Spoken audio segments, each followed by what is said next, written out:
Hi guys, today we will understand the most common mistakes what the beginners do at the gym.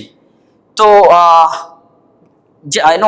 देखा जाता है कि मैं आए गए दिन देखता रहता हूँ कि काफ़ी कॉमन मिस्टेक्स जो बिगनर करते हैं वो है ओवर ट्रेनिंग। फर्स्ट डे पे ही काफ़ी ओवर ट्रेनिंग वो कर देते हैं। उसमें नंबर 1 होता है ढेर सारे एक्सरसाइजेज। मानो वो चेस्ट कर रहे हैं तो चेस्ट के सारे एक्सरसाइज हिट करेंगे वो। सेकंड मिस्टेक करते हैं काफ़ी सारे सेट्स लगाएंगे वो 3, 4, 5, 6 जाने अनजाने जितना पंप मिल रहा है, जितना डेफिनेशन मिल रहा है, या उन्हें ऐसा लगेगा कि एक ही दिन में वो शायद अर्नोल्ड श्वार्ज़नेगर बन जाएंगे, तो ऐसे ही सेट्स लगा लेते हैं। थर्ड वो है कि वो काफ़ी सारे रेपिटेशन भी लगा लेते हैं। तो ये सारे जो है बहुत ही कॉमन मिस्टेक्स हम। तो सेकंड मिस्टेक वो ये करते हैं कि टू मच वेट लिफ्ट करना। Beginners to much of weight lift करने की कोशिश करते हैं। At the first day they think that they want to dominate the show, they want to showcase themselves, they want to come under the influence of their ego, कि वो काफ़ी सारा wait वो लिफ्ट कर सकते हैं।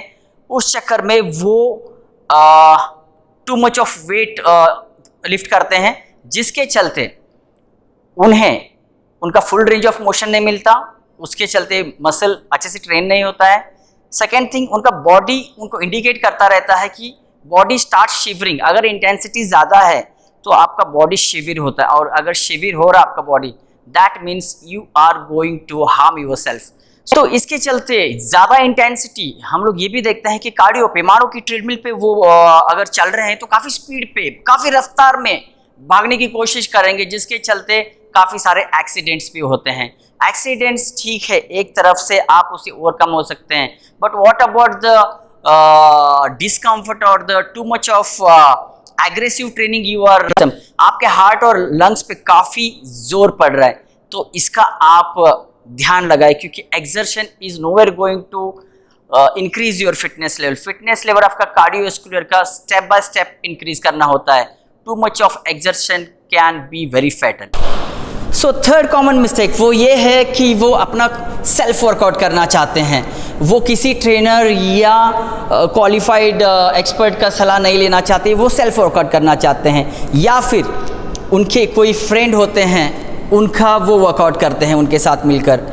ये भी एक सबसे बड़ा गलत साबित हो जाता है, क्योंकि आपका फ्रेंड का फिटनेस लेवल, वो कितने दिन से आ रहे हैं, वो कितना एंडोरेंस या स्ट्रेंथ लेवल में प्रोग्रेस किए हैं, इसका क्ल्यू आपको नहीं होता है, और आप अपने आप को उसमें एंगेज कर देते हैं, जिसके चलते आप एक तो अच्छे से एक्सरसाइज परफॉर्म नहीं करते हैं, फुल रेंज ऑफ मोशन में मसल ट्रेन नहीं होता है, एक्सपेक्टेड रेपिटेशन भी आप हिट नहीं करते हैं। आपका फ्रेंड अगर 20 रेप्स हिट कर रहा है तो आप उस इंटेंसिटी पे 12-15 रेप्स हिट करते हैं, तो आप 15-15 के आप 4 सेट करते हैं, तो वो 20 का 3 सेट करते हैं, तो आप इस तरह से मिसमैच करते हैं। Another mistake we see that is कि वो यूट्यूब से वर्कआउट फॉलो करते हैं। यूट्यूब भी जो कुछ भी वर्कआउट दिखाते हैं वो परफॉर्म करने की कोशिश करते हैं।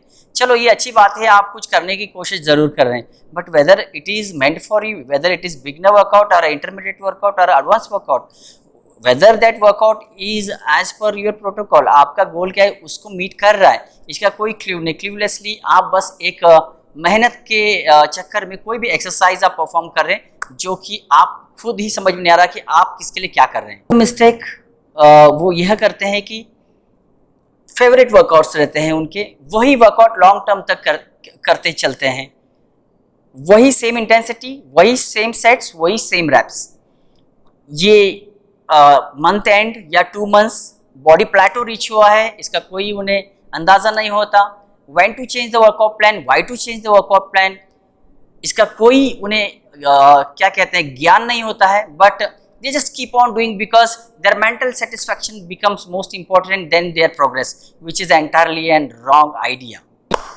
फोर्थ पॉइंट ये है कि बिगनर्स वो ये नहीं जानते हैं कि उनको एडिशनल असिस्टेंस, यानी कि जो एक्स्ट्रा सोर्स ऑफ सपोर्ट होता है, मैं इस सपोर्ट की बात कर रहा हूँ, जो कि वेस्ट बेल्ट होता है या ग्लव्स होते हैं, रिस्ट सपोर्ट होता है, या वेट लिफ्टिंग शूज़ होते हैं, या वेट पुलिंग रैप्स होते हैं। तो ऐसे अनगिनत जो भी एसेसरीज बने हैं, ये बिगनर के लिए मेंट है या नहीं है, इसका कोई ज्ञान नहीं होता है। And from the day one they in fancy चीज़ों की ओर ज़्यादा अट्रैक्ट हो जाते हैं एंड इन चीज़ों को यूज़ करने शुरू करते हैं, जो कि सरासर गलत है, क्योंकि वो अपनी जॉइंट्स को अगर कुछ एजुकेट करना है, क्योंकि जब बिगनर होता है तो उसको अपने joints and mobility and function, उसके फॉर्म, इस पर काम करना होता है। तो it is better not to use such additional assistance. इनका एक फेज आएगा तब वो इस्तेमाल करना चाहिए। और फिफ्थ और आखिरी पॉइंट वो ये है कि आप जिम के बाहर बॉडी बनाते हैं। What does it mean? कि दिन के 24 घंटे आपको डिसिप्लिन रहना पड़ता है। वो कैसे? कि आपको दिन भर आपका रिकवरी के लिए प्लान करना होता है। और रिकवरी में क्या क्या कंसिडर्ड है? एक है एनाबॉलिज्म, जिसे हम कहते हैं न्यूट्रिशन। आपको न्यूट्रिशन में कितने फ्रिक्वेंसी में आपको आपका डाइट कंज्यूम करना है, ये भी ज़रूर आप अपने फिटनेस एक्सपर्ट से या डाइटिशियन से मिलकर अपना डाइट प्लान करना एज पर योर प्रोग्राम ज़रूरी बनता है।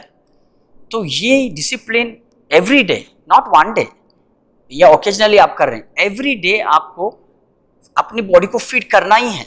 ये डिसिप्लिन अगर किसी में नहीं है, वो इस फील्ड में प्रोग्रेस नहीं कर सकता, वो फिटनेस लेवल अचीव नहीं कर सकता।